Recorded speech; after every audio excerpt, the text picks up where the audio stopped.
God, I failed miserably in this race. And so when you fail, you have millions of people around you who would make your life more miserable if you so failure has a potential either to break you down completely, because uh, many people in this I mean in an environment when social media is so active, can break you down much more.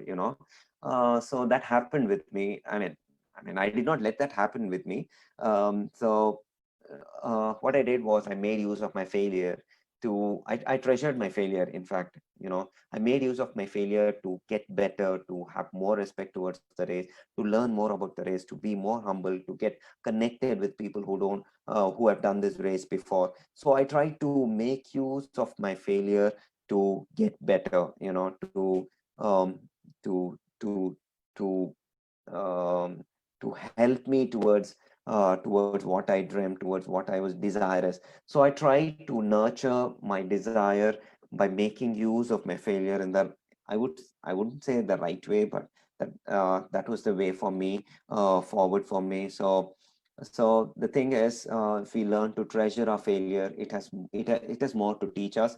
But it is up to you, or it's up to you how you perceive, or how you make use of failure. So that was one more learning that I came across in this journey. So I told you I nurtured my desire in terms of visualizing the process, visualizing the finish line, visualizing what successful RAM finish means. What does it mean to be the first from the country to finish Race Across America? So that was the thing. And to an extent that all my passwords of my emails and bank accounts, where I will do it 2017 100%. So that was the desire that I kept on nurturing. So I did make use of every single day for the next 11 months, in terms of visualizing, in terms of training, in terms of building my crew, in terms of um, putting in training, cycling about 20,000 kilometers before I reached the start line of the race. You know, so I got registered, I built my crew, and I tried to stay positive. And uh, my respect for the race did grow much bigger. And I try to even get my crew on board from various places. So I had my crew chief from US and my coach from Alberto from US. So I try to network more with people who have done this before. So that did help me to simplify the big thing that was going on. And when I reached the start line of the race with a different approach, with a more humbled approach, with a more sharp focus. So this time, the major difference, this is the start line of the race. This was 14th June 2017. So that was the start of the race, and one major difference with the start line here in 2016 was, now in 2016, all my efforts was to make it to the start line of the race. So at the start line, when the race started, I felt very relieved. I felt, okay, man, finally the race has begun. I just have to pedal and keep moving forward. So that was the kind of feeling that I had in 2016. But in 2017, when I was at the start line of the race, I had a very strong desire to make it to the finish line. I could visualize the finish line of the race. I could visualize that to be successful. I visualized the finish line, the banquet hall, and all that. So I had a very strong desire this time. I had a very sharp focus, very strong strategy, and a very strong crew. This race is a very unique race in terms of the race does not give any kind of leeway for you not knowing about the race. It will knock you down many number of times, how much ever prepared you are. So it's a roller coaster race. So what I went through the race was extremely a big roller coaster for me, wherein you have lots of ups and downs and all that. So in the first 24 hours of the race, I was doing really good. I was in the top 10 or 44 people who are doing the race. I was in the top 10. I was doing good. My crew is excited and all that. No doubt there were some hitches, I mean, some hiccups here and there, and in the first 24 hours, but I was doing good. So, but by the, we had a plan. We had a plan, kind of, so we had a plan wherein we figured out, okay, how much I have to eat, and just to give you a analogy. So a ram racer. Eats are about, I mean, should consume around 8,000 to 10,000 calories every day, because if he has to ride 450 kilometers in every 22 hours, he has to eat so much. I mean, it's like eating, when you go to a buffet, it's like eating 5 barbecue buffets in Barbecue Nation, 5 buffets in one single day, or you go to a Rajdhani and you eat 5 buffets in one single day. That's the amount of calories that you consume. So you need to be very meticulous in your nutrition and hydration planning. We were a bit indisciplined, I would say, in executing what we had planned. And I had to pay the price in the first 30 hours of the race. I succumbed to dehydration, and I had to, I had to um, take a beating because I did not show the discipline in terms of feeding and in terms of hydration. So I had to be stopped. I had to take rest for, I mean, more than what was planned. So I did take a beating at that time, and it took a lot of time. So when you dig deep, when you succumb to dehydration, it is like you are in a deep grave.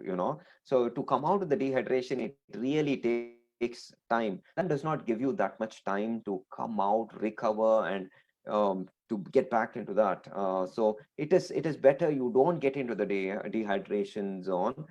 Don't dig your own grave, and if you are in that grave, then it's too tough to come out of that, because this race, as I told you, does not give any kind of leeway, any kind of um, space for you not knowing, or for your complacencies and indiscipline. So my crew tried their best to put me back onto the track.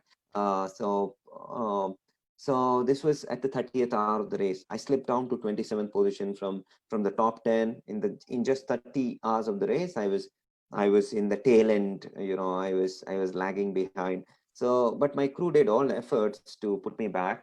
Um, even though my crew was trying my best, I also tried my best to get back into the race. And there was a moment where my crew, at around 72 hours into the race, the 30 hours, from 30 hours of the race till 72 hours of the race, I was just recovering. And when I reached that 72 hours of the race, somewhere, if you see this picture, this was in a place called Montezuma, Mexican Hat. I mean, this is a state of Utah. You have this is the Monument Valley, and so before reaching that time station, this was at the 72 hours of the race. This is where uh, my one of my crew. I'll try to narrate the incident. What happened?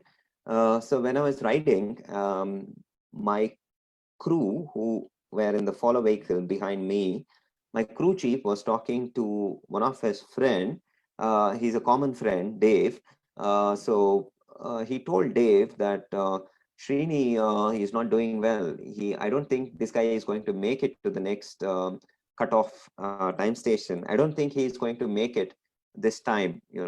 So he said that, and he did not mute his Bluetooth, and I could here, because I and Chris were communicated to a Bluetooth device called Terrano or Cardos, so we are connected. So he was talking to his friend on his phone, and I could hear clearly what he was talking because he did not mute the channel that we both are, I and Chris are open. So he was talking, and I could hear clearly that Chris is losing hope on me, and Chris gave up on me, telling that this guy even this time is not going to make it. So when he said that, I was broke because I and Chris worked. I asked Chris to be a crew chief 11 months back, and we both worked together. We both worked on a strategy. We both believed in each other.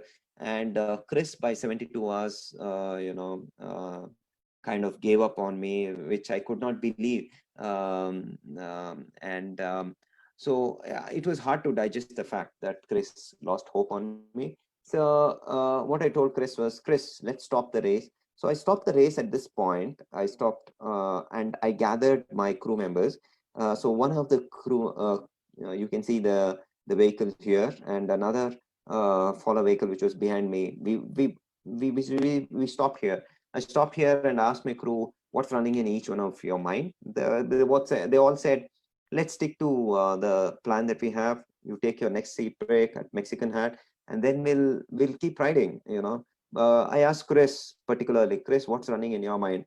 Chris said, look, man, the numbers does not look bright, but miracles can happen. That's all. So I could see that there's nothing wrong from Chris' side, that he felt that way. It's just that I could not digest the fact that Chris is losing hope on me. Chris was very methodical and very organized. Chris did all that calculations, and that's how he said. So there is nothing wrong from Chris' side. It's just that circumstances are like that. You don't want to listen to the truth, but that is how it is. I could not accept that even second time I'm failing. But I did take the next sleep break in this motel. So in this place, my wife Prafulla, she did after my 2 hours of sleep break, she asked me, what's happening? What is stopping you from riding stronger? I said, I'm not able to ride. She's not a cyclist, but she is not a physically active person also, so, but she doesn't know anything about cycling. But she asked one simple question: why are you not, what is stopping you from riding stronger? What is the rate at which you are supposed to ride? I told, I am supposed to ride at uh, say around 12 miles per hour. What is the speed at which you're riding now?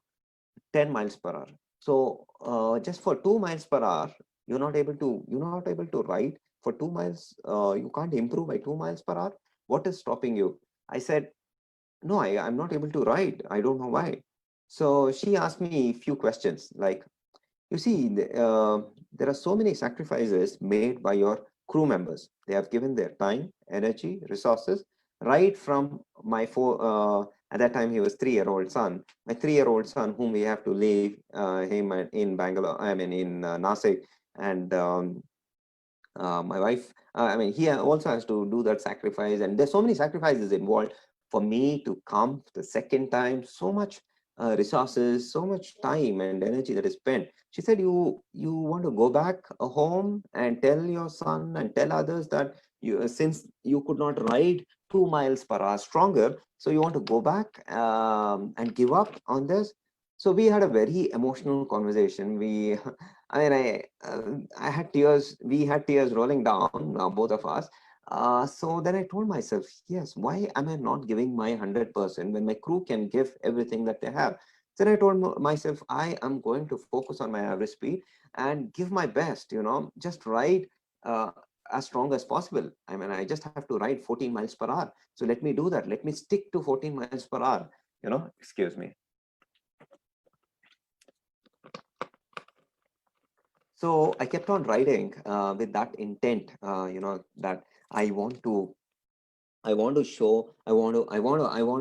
prove that I am desirous of being. I need to show my intent for my crew to work for me. So that's how I try to fine tune myself, and I got on the bike, and my crew did their best to. to get me back on the track. So we were doing good. So and this went on, and the most important thing that happened at when this when in this hard talk or the conversation there was uh, that if I have to keep this race alive, it's with me. Whatever amount of motivation, maybe millions of people can be telling me, come on Srini, you have to do it. If I don't make up my mind, or if I don't tell myself, or if I don't show the intent, nothing is going to happen. So this is what I learned, that I need to direct the race. I can't let the race go off. So a big learning for me, that the world's motivation can be there, but if I don't find my internal motivation, then how much ever external motivation is there, it will not help. So that spark that was ignited in during that hard talk which I had, emotional conversation, was the moving force. And I kept that fire on. And I told you, the race is a roller coaster. It keeps I mean, what I learned is, you have ups and downs, so many mood swings that happens in this race. So one such period was, I have the videos. I'm not playing those videos because that would not be streamed very well. So that's the reason I'm not playing any videos through this presentation. I did stop videos being played here, but that would have been very easy for you to follow. But yes, at around 2,200 kilometers into the race, there was one incident that happened, which was a big learning again, wherein I was hit with a strong headwind in the night, around 11 in the night. I was hit with a very strong headwinds, which was forcing me off the track. I was wavered and all that. So it was getting harder and harder and harder as it was a small stretch. The time station called Lavetta. To reach Lavetta from Alamosa to Lavetta was the stretch. And at 11 p.m. when I am riding, I was hit with a very strong headwinds. It was pushing me off the bike, and I was telling my crew, "Man, what should I do? I know that the headwinds are stronger. It was breaking me down." But I was showing my confusion to the crew. I was not telling my crew, no, I can't, but I was conveying it to my crew in a very, in a manner that, man, I am not able to do. So I used to tell them, what should I do? I used to ask them to show my confusion. So Chris did not reply anything. I had my school friend Sudhakar, was one of the crew member in the follow vehicle. So he said, I stopped. I stopped. I got on the bike and was showing that um, what to do now, kind of a thing. I was totally off guard and not in control of the race at that moment. So they said, my friend Sudha, he said, man, get back on the bike, wear a ski jacket, wear ski pants. Um, we'll play the music that you like. So they played the Tibetan Buddhism, Tibetan prayers, which I follow, and they played that. They told me to focus. Sudha told me to focus on one thing, that is, you focus on the music, focus on your cadence, don't worry about anything else.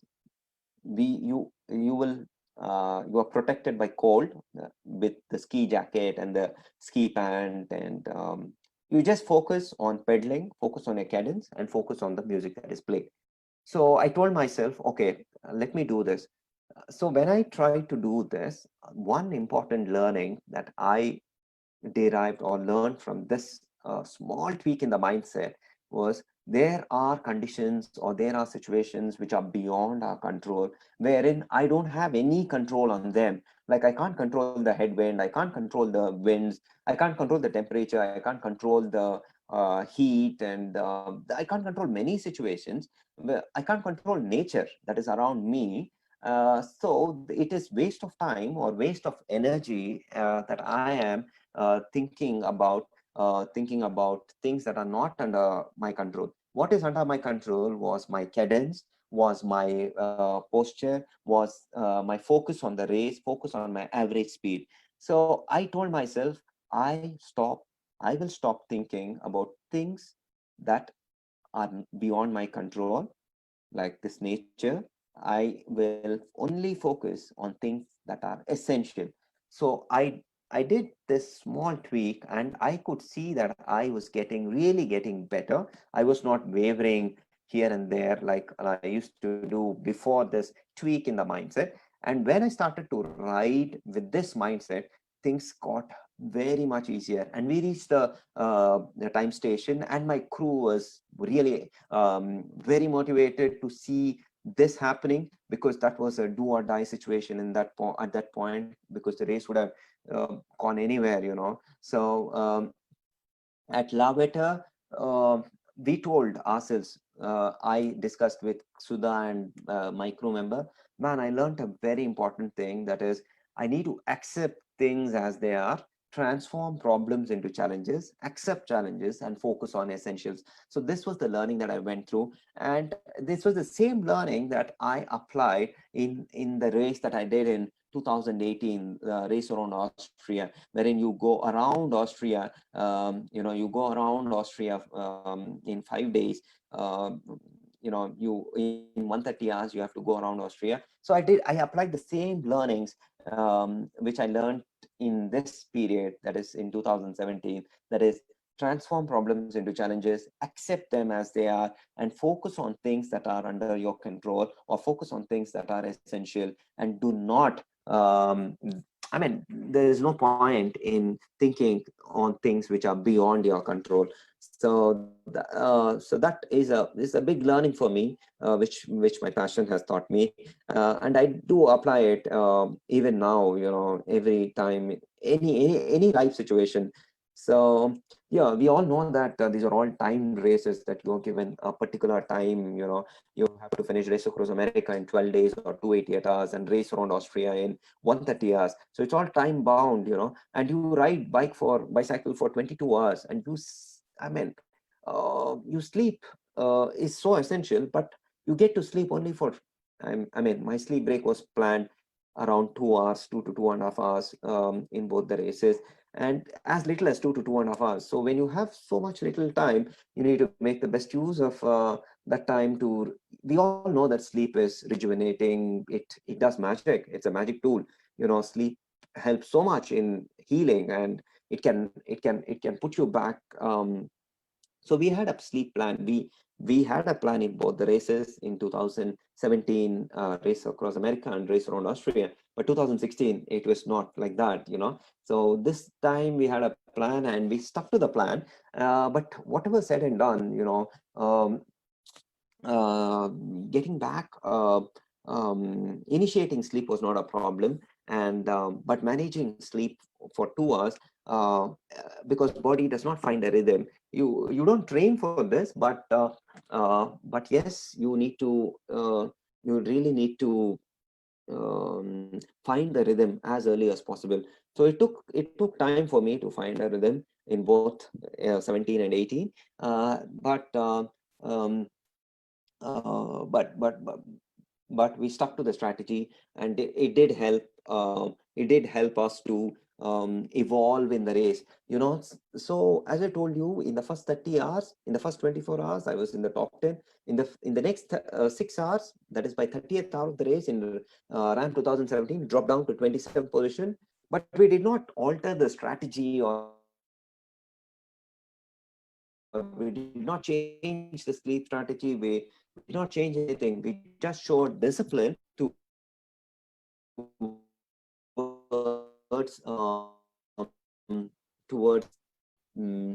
hydration, nutrition, sleep. We try to be more about going about this.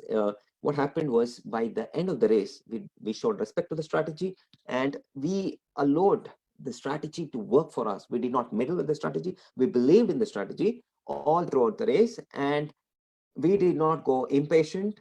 And by the end of the race, and by the 11th day, see, I moved up by to the 7th position, and I finished in the top 7 in Race Across America.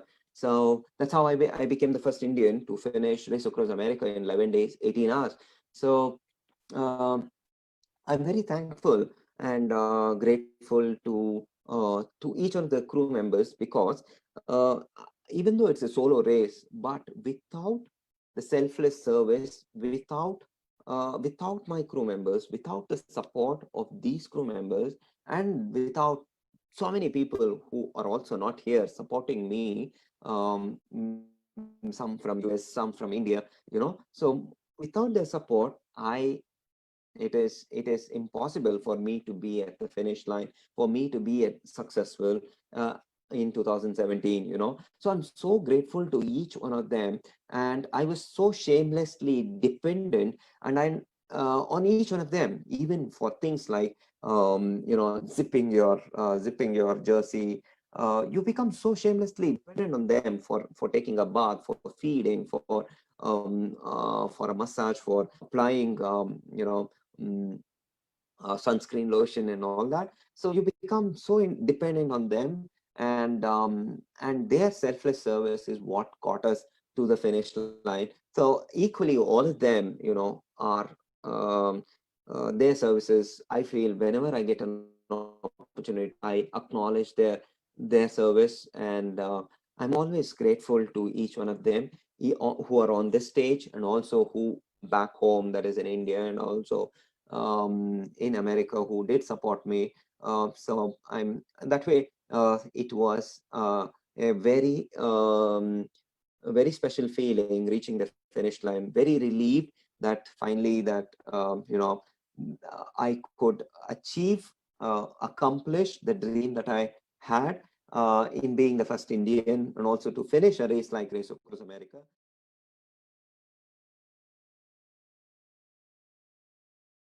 I'm very thankful and grateful to each of the crew members, because uh, even though it's a solo race, but without the selfless service, without my crew members, without the support of these crew members, and without so many people who are also not here supporting me, some from US, some from India, so without their support, it is impossible for me to be at the finish line, for me to be successful in 2017.